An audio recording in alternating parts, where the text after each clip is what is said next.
Greetings, everyone. Thanks for joining me. Great to be with you, and I hope this little greeting finds it well with your soul. And I just wanted to share some thoughts today around discernment, spiritual discernment, and the mysterious wisdom that we have in God to sense His guiding and leading.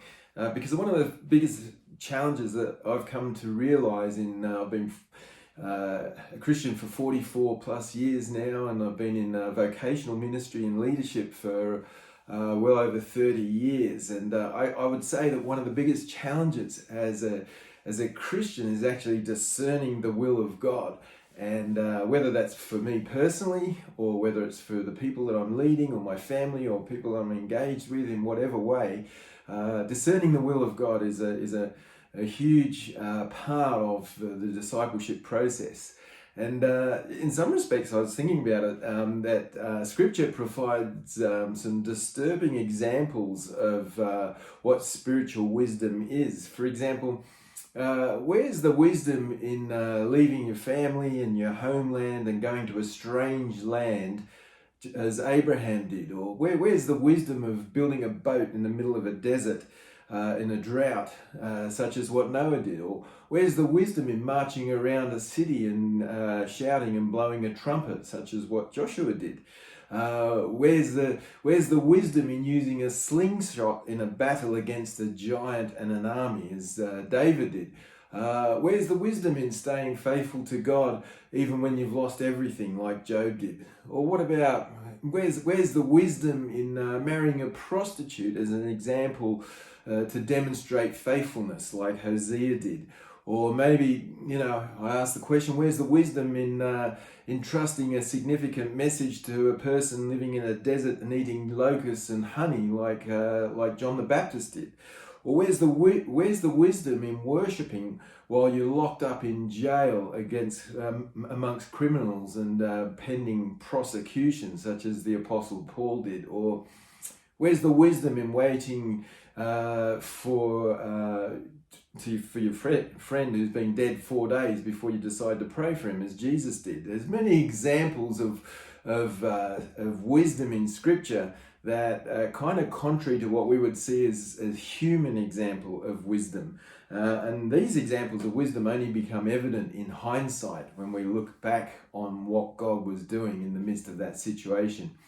And so over the years, I've come to realize there's a mysterious wisdom that we're able to tap into. And I love the scripture in 1 Corinthians 2, verse 6 to 9. Then it says this: "We, of course, have plenty of wisdom to pass on to you once you get your feet on firm spiritual ground. But it's not popular wisdom, the fashionable wisdom of high-price experts that will be out of date in a year or so. God's wisdom is something mysterious that goes deep into the interior of His purposes. You don't find it lying around on the surface. It's not the latest message, but more likely the oldest. What God determined as the best way to bring out His best in us, long before we ever arrived on the scene. The experts of our day haven't a clue about what this eternal plan is. If they had, they wouldn't have killed the master of the God-designed life on a cross.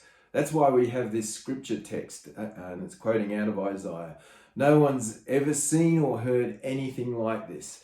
Never so much as imagined anything quite like it. What God has arranged for those who love Him. But you've seen and heard it because God, by His Spirit, has brought all out into the open before you." So this is an extraordinary passage of Scripture, which essentially says that the wisdom of God is made available to those who are spiritually alert and aware to be able to tap into it. Discernment, in its most general sense, is the capacity to recognize and respond to the presence and activity of God, both in the ordinary moments and the larger decisions of our lives. Discernment comes together on the other hand, for those of us, it opens up an entirely different reality, the wisdom of God that is beyond human wisdom and is available to us as we learn how to open ourselves to it, which is what we were reading about in that previous scripture.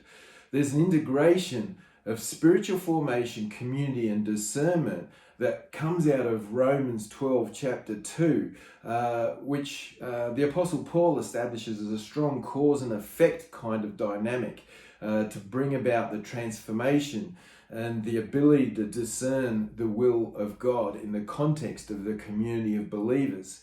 That scripture reads, "Do not be conformed to this world, but be transformed by the renewing of your mind, so that you may discern what is the will of God, what is good and acceptable and perfect." Discernment is an ever-increasing capacity to see or discern the works of God in the midst of human situations so that we can align ourselves to whatever it is that God is doing. How desperately we actually need these practices to be able to move forward in a sense of God and develop questions and a new way of looking at things outside the paradigms of the world, but in the sense of what God is opening up to us so that we can see these realities in new ways. Spiritual discernment is given to those who are spiritual, and to those who are spiritual, we're able to discern all things by this mysterious wisdom that comes from God. I want to encourage you today, if you're seeking a sense of God in terms of the leading forward, set aside time to be spiritual, to read the Word, to pray, to reflect, to be still, to just slow down enough and think about some of the ways that God might be leading you.